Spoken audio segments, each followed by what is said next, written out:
Tonight I'd like to tell you about the relationship between one of the most important men in history, Winston Churchill, and the Jewish people, how that impacted his remarkable life and how his decisions shaped their fate. From his first election to Parliament in 1900 to his final retirement as Prime Minister in 1955, Winston Churchill loomed large on and eventually towered over the world stage, influencing and involved in almost every significant issue of the time. And while the Jews have been a small minority throughout history, our impact has been disproportionately large, and our history often a mirror for the Gentile world. Churchill himself quoted the 19th century British Prime Minister Benjamin Disraeli, born Jewish but a convert to the Church of England, who said, quote, "The Lord deals with the nations as the nations deal with the Jews."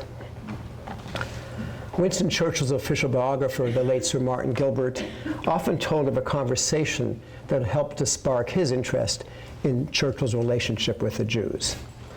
When Martin was a young historian working on the Churchill biography in 1969, he spent the day with General Sir Louis Spears, then well in his 80s. Spears had been Churchill's longtime friend, and like Churchill, a distinguished parliamentarian, soldier, and historian, but apparently not a Zionist. The older man apparently took a liking to his young guest, concluding that Martin would paint a true portrait of Churchill, warts and all. After many hours of conversation, Spears turned to Martin and whispered, "You know, Gilbert, even Winston had a fault." Martin perked up his ears, hoping for some profound revelation about Churchill's character. Spears drew closer and whispered, "Winston was too fond of the Jews." Tonight I want to explore the history of that so-called fault, which I think was a great virtue of a great man. So let's begin this story with Churchill's early years. He was born in 1874 at a place many of you will recognize and have visited, Blenheim Palace, in the highest levels of the British aristocracy. His father was this man, Lord Randolph Churchill, a new member of Parliament who would soon enter the cabinet. And in this august imperial age, where did the Jews stand? Their history in Britain was some 1,000 years old, but as elsewhere in Europe, they were discriminated against, persecuted, and in some cases even massacred by their Gentile neighbors. Jews had been expelled from Britain and did not return even in small numbers until the mid-1600s. The Jewish community grew moderately, but its members were still outsiders. They had no legal rights. In fact, it was only in 1858, just 16 years before Churchill's birth, that the first Jew was admitted to sit in the House of Commons. Fittingly, that member was Lionel de Rothschild, a son of the greatest and mythically wealthy Jewish family of Europe. Interestingly, the barriers against Jews were primarily religious, not racial.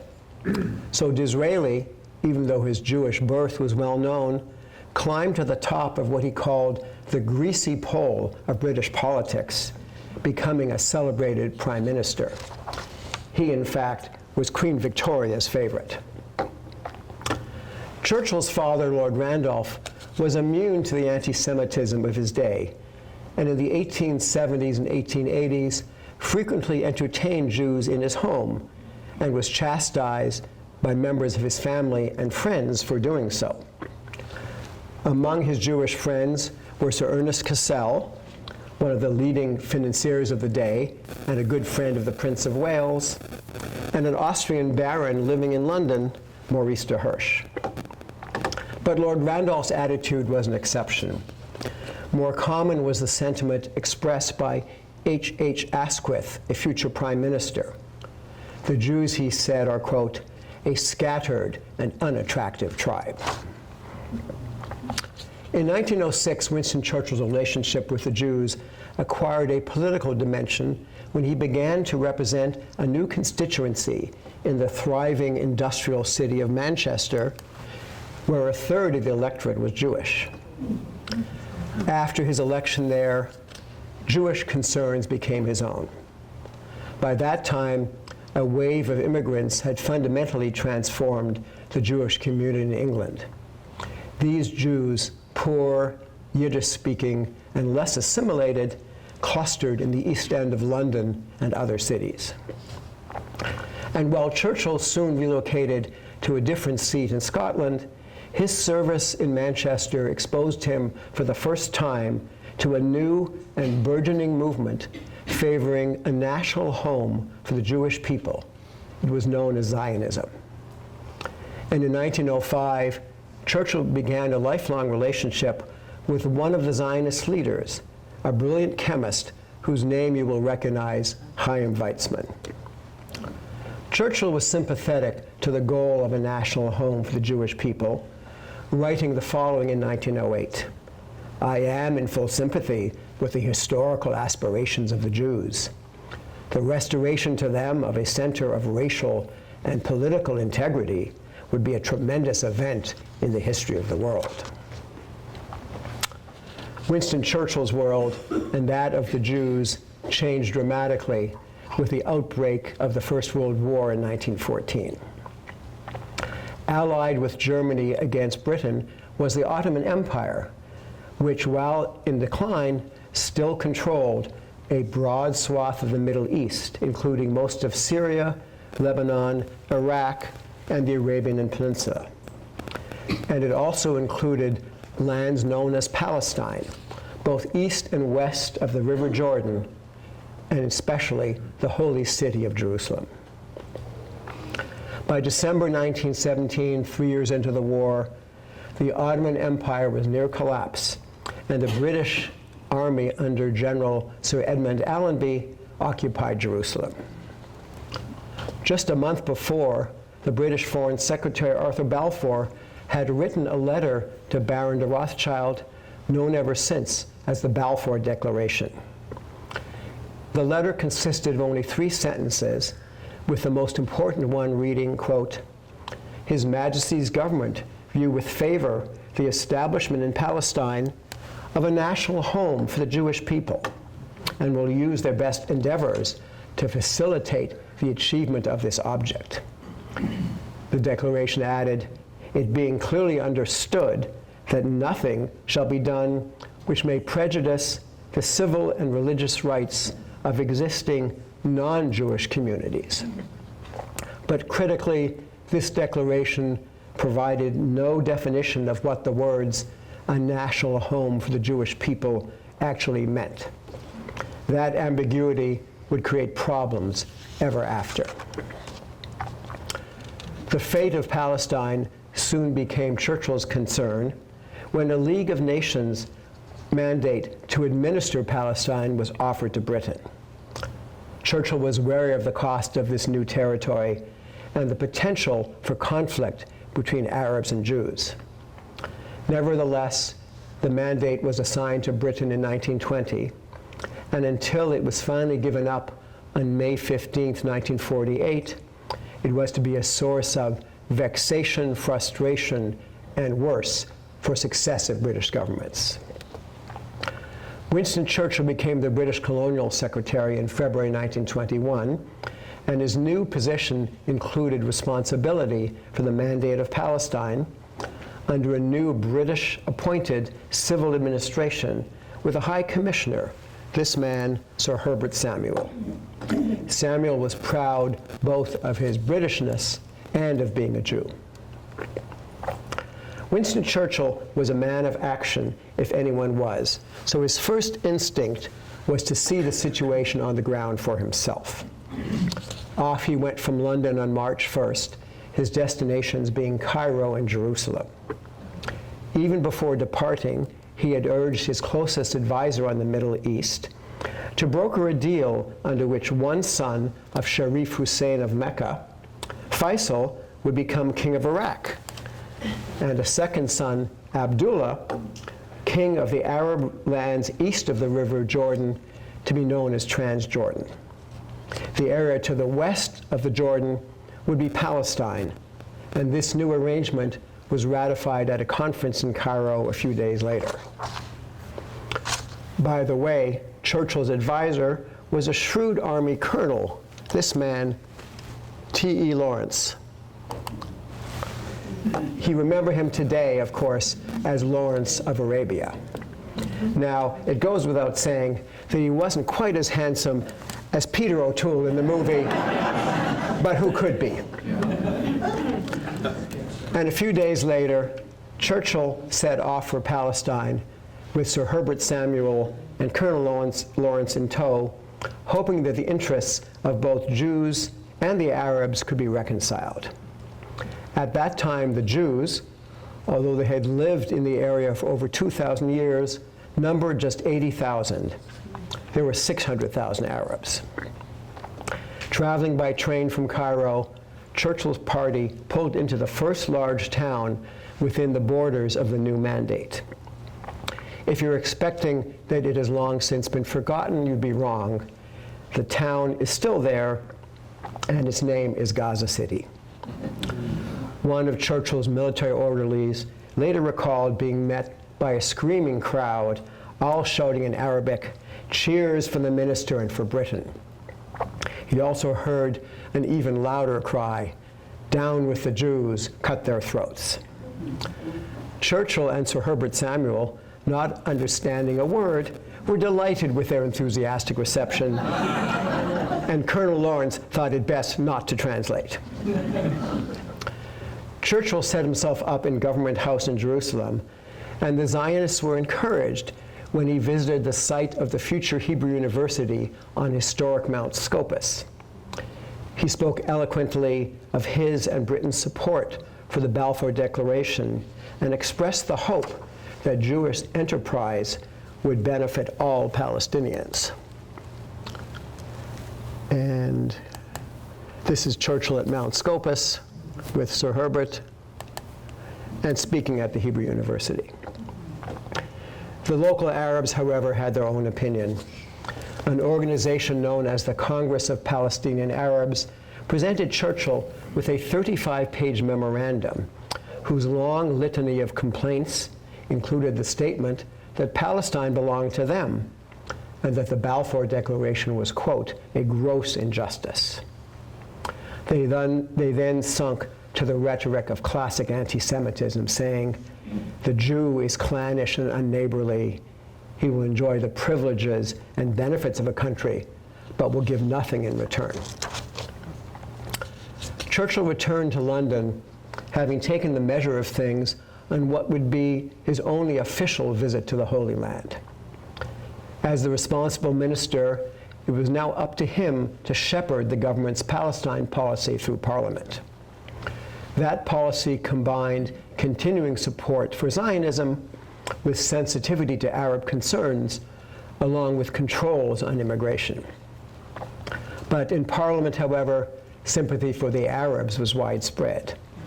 A prominent conservative MP asked why the government had promised the Jewish people a national home in, quote, a country which is already the national home of the Arabs. Churchill took up the government case. Speaking to the House of Commons, he vigorously defended its policy, noting, quote, we cannot leave the Jews in Palestine to be mistreated by the Arabs who have been inflamed against them. Churchill's words had the desired effect, and Britain's stewardship of Palestine took effect. The early 1920s marked a change in Winston Churchill's political fortunes. After having defected from the Liberal to the Liberal Party in 1904, he now returned to the Conservatives, saying, quote, anyone can rat, but it takes a certain amount of ingenuity to re-rat. Stanley Baldwin, the Prime Minister in the new Conservative government in 1924, welcomed him back and, much to Churchill's surprise, brought him into the cabinet in the highly important position of Chancellor of the Exchequer. This is a wonderful portrait of Churchill by John Singer Sargent.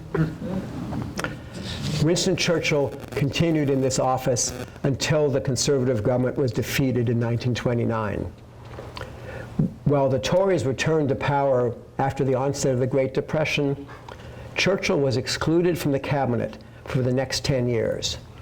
It was to be perhaps the most difficult decade of his life and came to be known as his wilderness years. Meanwhile, what was happening in Palestine? The first years of the mandate saw a moderate but steady flow of immigrants, and the Jewish population by 1929 had risen to 156,000, compared with 794,000 Arabs. Despite the murder of 133 Jews in communal riots that year, Jews continued to arrive, and by 1936, spurred by immigration from Europe, the Jewish population reached 380,000. But the Arabs, through natural increase and immigration from other Arab states, were now 1.3 million. The frustration, not to mention the considerable expense of the mandate, began to take its toll in London. The result was an official government inquiry known as the Peel Commission. Churchill was one of the witnesses and reiterated his support for, quote, a Jewish home in Palestine. When it was published in April 1937, the Peel Commission report acknowledged the impossibility of reconciling the interests of Jews and Arabs, and surprisingly recommended that Palestine be partitioned into separate states for each. This proposal resulted in much anguish among Zionist leaders over the desirability of accepting a truncated and possibly unviable state. Churchill and many others opposed partition, and the government dropped the idea. Churchill accepted that policy rather than opening the gates to a large inflow that might exacerbate local conditions and make Britain's task of government even harder. But by this time, Winston Churchill had little influence on the government, now led by Stanley Baldwin's successor, Neville Chamberlain. Chamberlain, as well as the cabinet and most of the Foreign Office, worried about preserving the goodwill of the Arab and Muslim worlds. In 1939, the government, acting unilaterally, produced in May a famous and, in Zionist eyes, infamous white paper on the future of Palestine. Its main provision was to limit Jewish immigration to a total of only 75,000 over the next 5 years, and to contemplate granting self-government to Palestine thereafter, with the Arabs expected to be in a majority and able to bar further admission of Jews. As the plight of Jews in Europe became increasingly acute, this was a deep blow to Zionist aspirations. The Prime Minister, Neville Chamberlain, told his cabinet, quote, if we must offend one side, let us offend the Jews, not the Arabs. In private, he wrote to his sister, regretting the increasing persecution of Jews in Europe, but adding, quote, no doubt the Jews are not a lovable people, and I don't care about them myself, but that is not sufficient to explain a pogrom. While Palestine was an interest of Churchill's throughout the 1930s, there was a far greater concern, the rise of Adolf Hitler and the threat of Nazi Germany. Through the 1920s, the Nazis had been a fringe party, and Hitler, with his toothbrush mustache, a figure of ridicule. But with the onset of the Depression and the downward spiral of the Weimar Republic, Adolf Hitler was now a leader to be reckoned with. In the summer of 1932, Churchill and his 21-year-old journalist son, Randolph, traveled to Munich to research a biography he was writing about his famous ancestor, the first Duke of Marlborough. Randolph had previously become friendly with Hitler's press aide, a man named Ernst Hamstengel, who, knowing that Winston Churchill still had some following in Britain, proposed that Churchill meet the Nazi leader. But before they could do that, Churchill and Hamstengel had dinner together, at which the German claimed that Hitler's anti-Semitism was merely a response to the influx of Eastern European Jews into Germany and the Jewish domination of certain professions. Churchill would have none of it. He told Hafstangl, quote, "Tell your boss from me that anti-Semitism may be a good starter, but it is a bad sticker."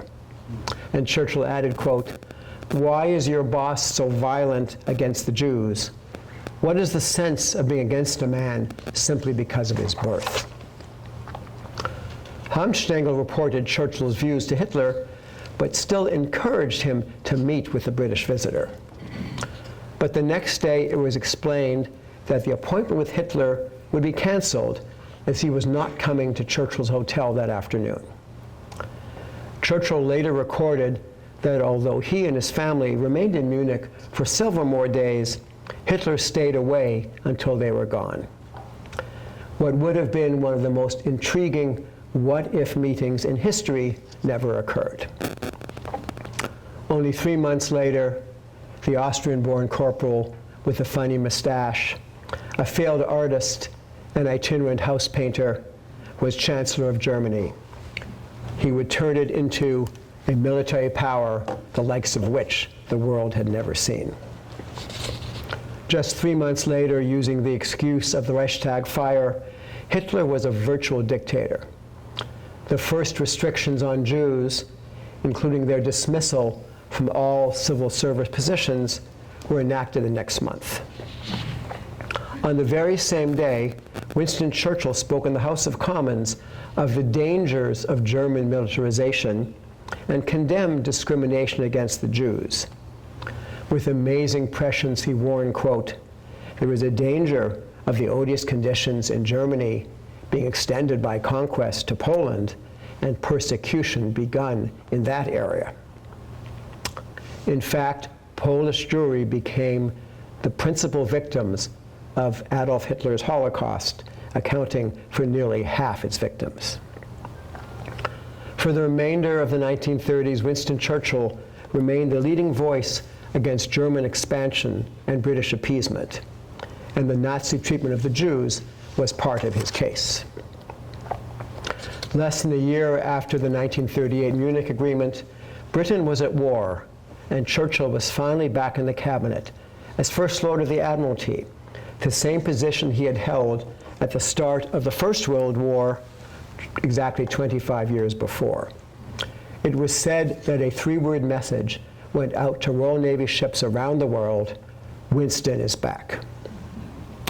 But even with the war now underway and millions more Jews coming under Hitler's control, the White Paper's limitations on Jewish immigration to Palestine remained in force. Events in Europe moved quickly in 1940 as the Nazi war machine rolled on with astonishing speed and success, overwhelming Belgium, Holland, and most astonishing of all, France, which collapsed in just 6 weeks. On May 10th, as the crisis unfolded, Churchill's lifelong ambition to become prime minister was realized, but at the moment of Britain and the free world's greatest peril. Years later, a young Palestinian Jew named Ben Gale recalled having attended a public meeting in Tel Aviv that evening. The speaker was handed a note which he read aloud: "Winston Churchill is now prime minister." Gale recorded that, quote, "Everyone in the large hall stood up and cheered wildly. With Churchill at the helm, there would now be hope for the Jews of Palestine." That was a bittersweet prophecy, for the Jews of Palestine survived the war, and a small number of Jews from Europe were able to join them in safety. But for the vast remainder in Nazi-occupied territory, hope would turn to dust. Now I want to move on to the most challenging part of this talk, the Holocaust.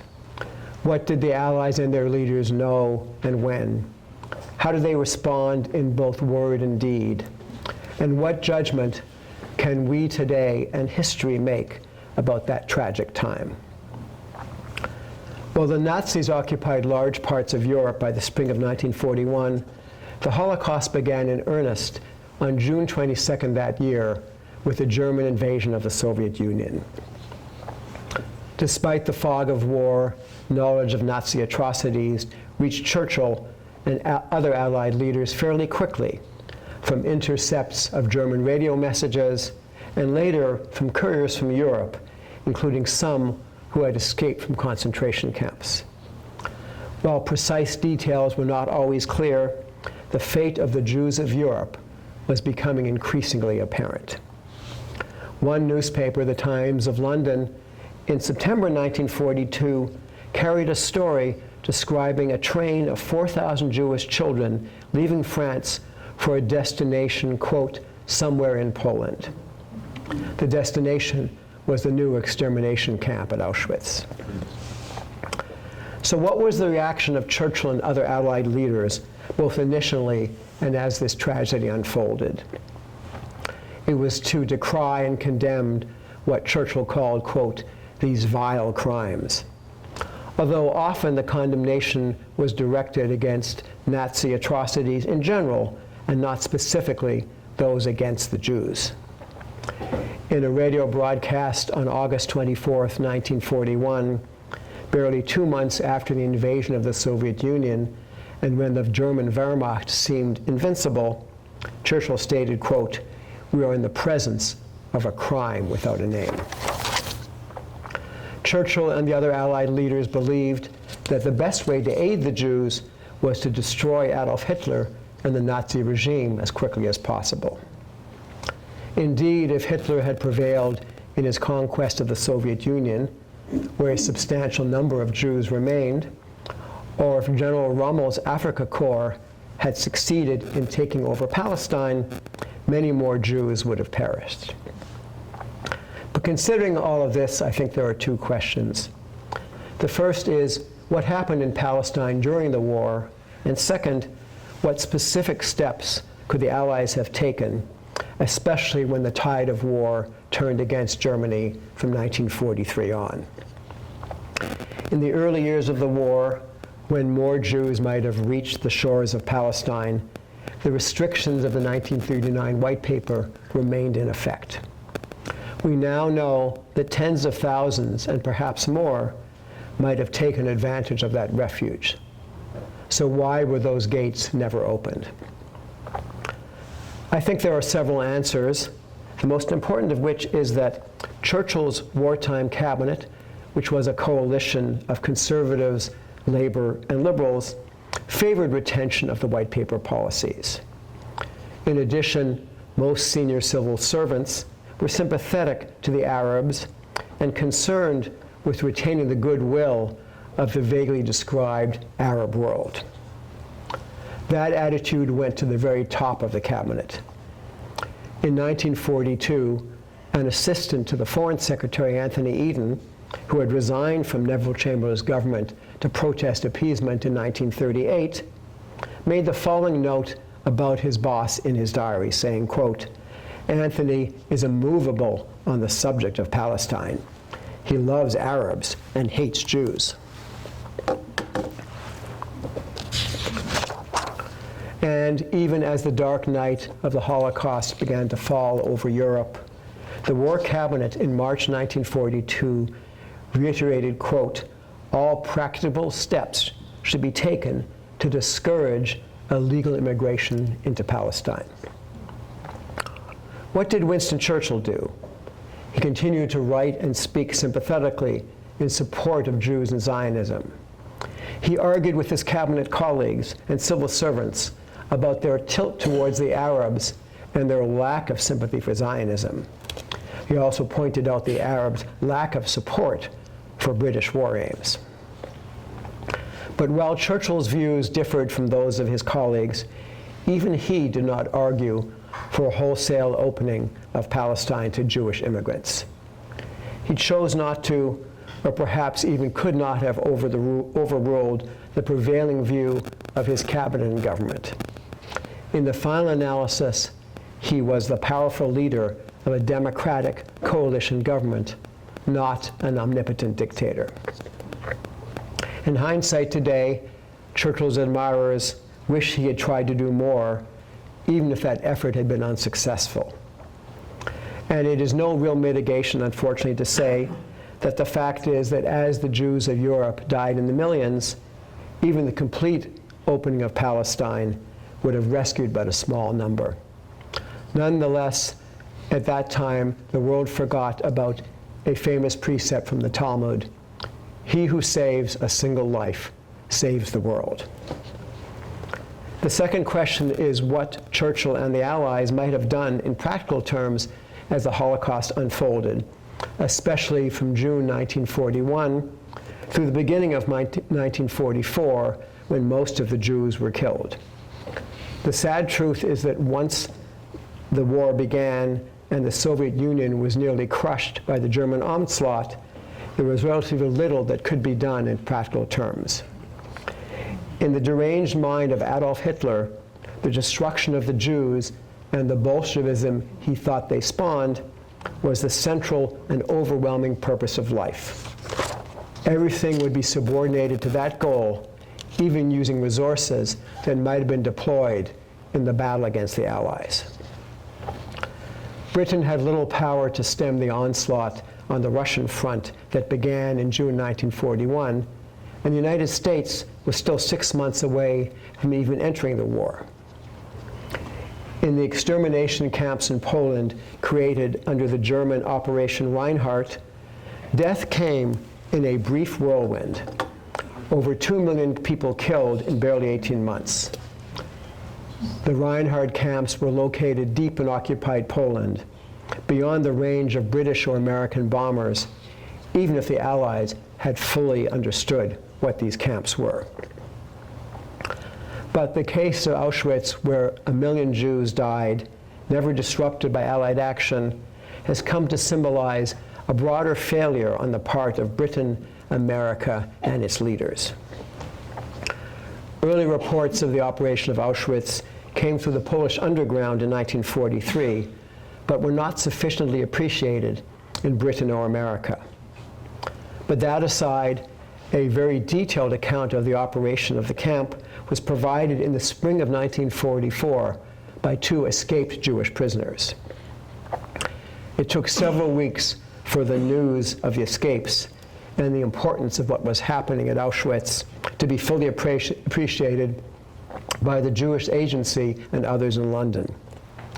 Tragically, while that played out, the German killing machine, personally commanded by Adolf Eichmann, swept through the Hungarian countryside.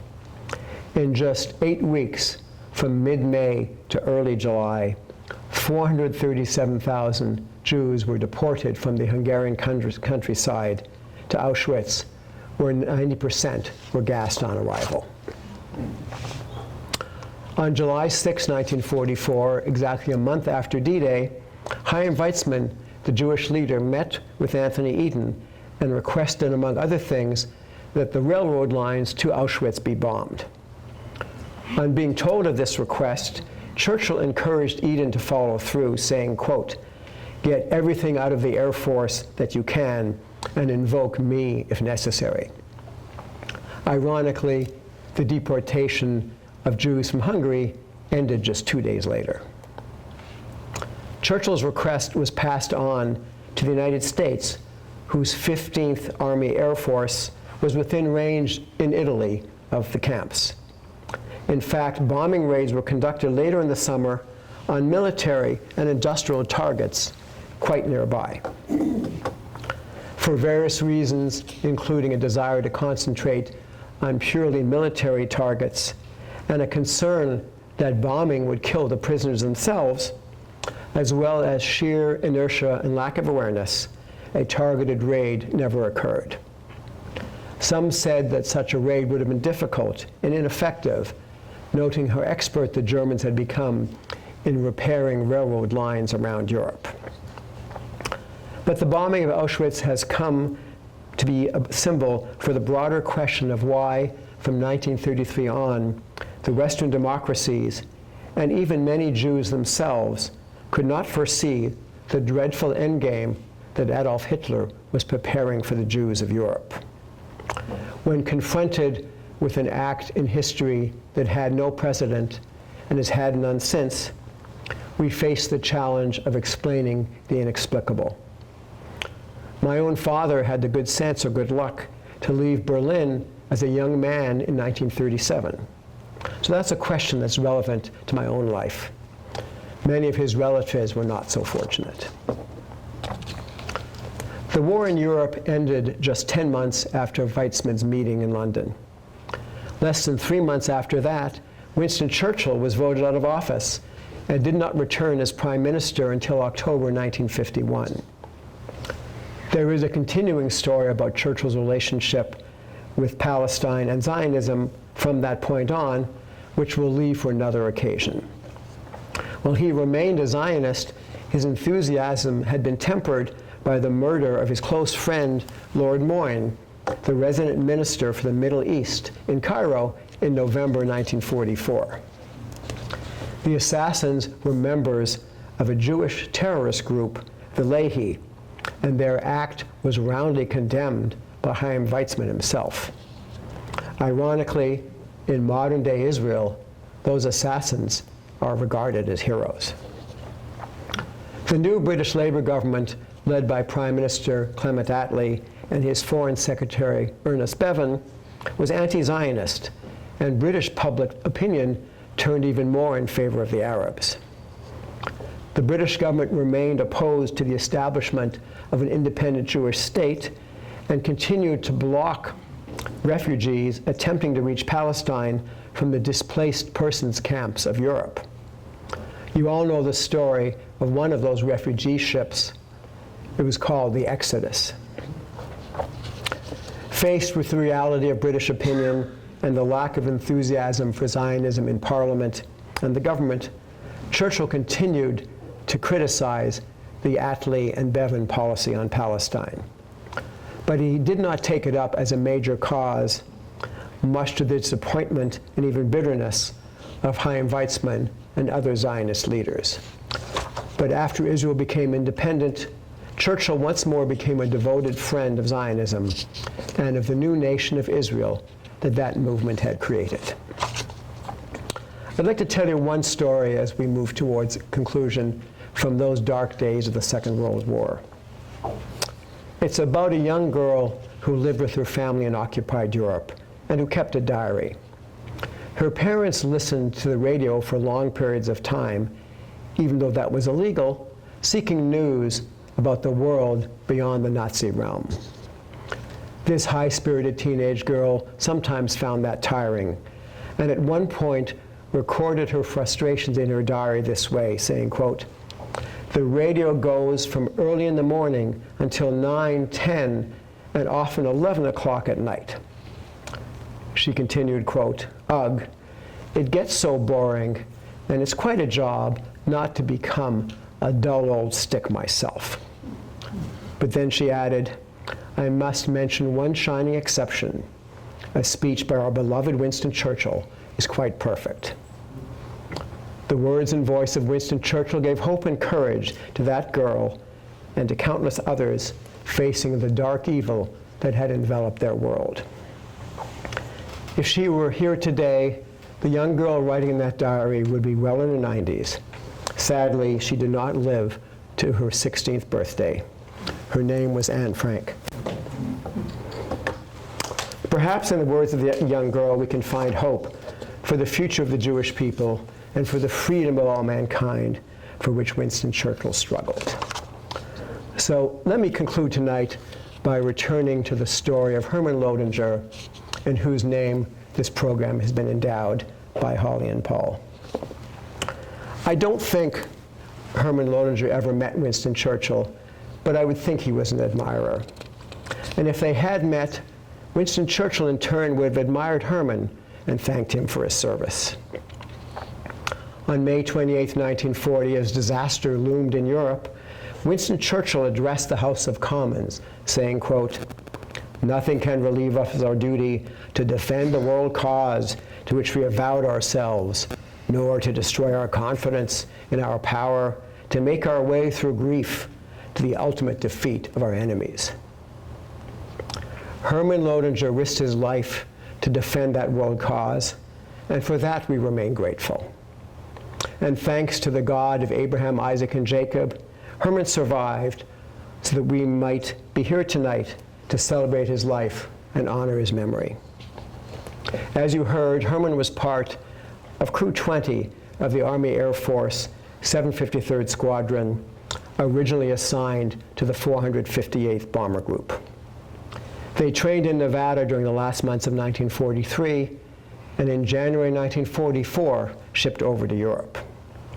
They flew 7 missions with the 458th, and 18 more after being transferred to the 389th.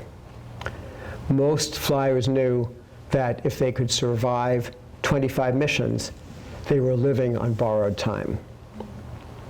Their luck ran out on Monday, July 31st, 1944. The target that day was a methanol processing center at the giant IG Farben chemical works in Ludwigshafen, Germany. That facility was a key part of the Nazi war machine, powered by slave labor from all over Europe. The company occupied an equally large complex in occupied Poland, outside a town whose Polish name was Auschwitz. The German name was Auschwitz, and there the workers were inmates from the nearby concentration camp. As you've heard, Herman was a bombardier on the B-24 that day, one of 400 Liberator bombers heading to targets in Germany.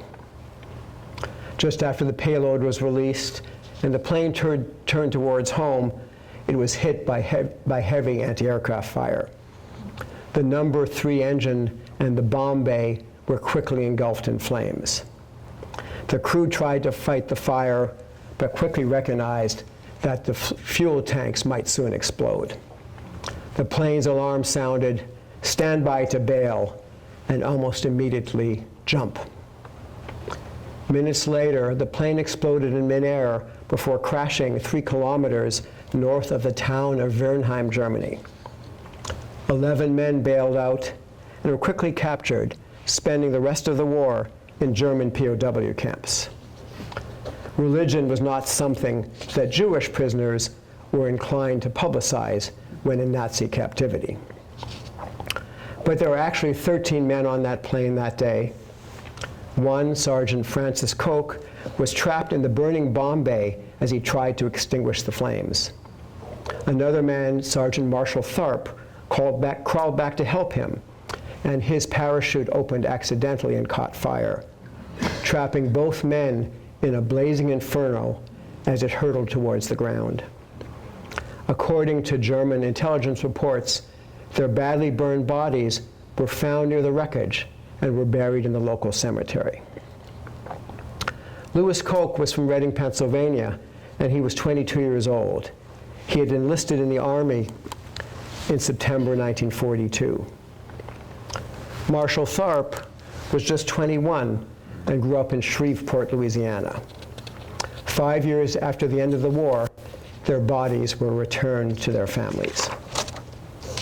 Today, one of these men is buried at Fort McPherson National Cemetery in Maxwell, Nebraska. The other lies in eternal rest in our most hallowed ground, Arlington National Cemetery. So tonight, I think it is, to use Abraham Lincoln's words at Gettysburg, altogether fitting and proper that we honor the memory of Herman Lodinger and the life he enjoyed after captivity. He married, raised 2 daughters and 2 sons, and lived a full life until age 95. But let us also remember Louis Koch and Marshall Tharp and the 26,000 other men of the mighty 8th who did not return and who on behalf of all of us gave the last full measure of devotion. Thank you.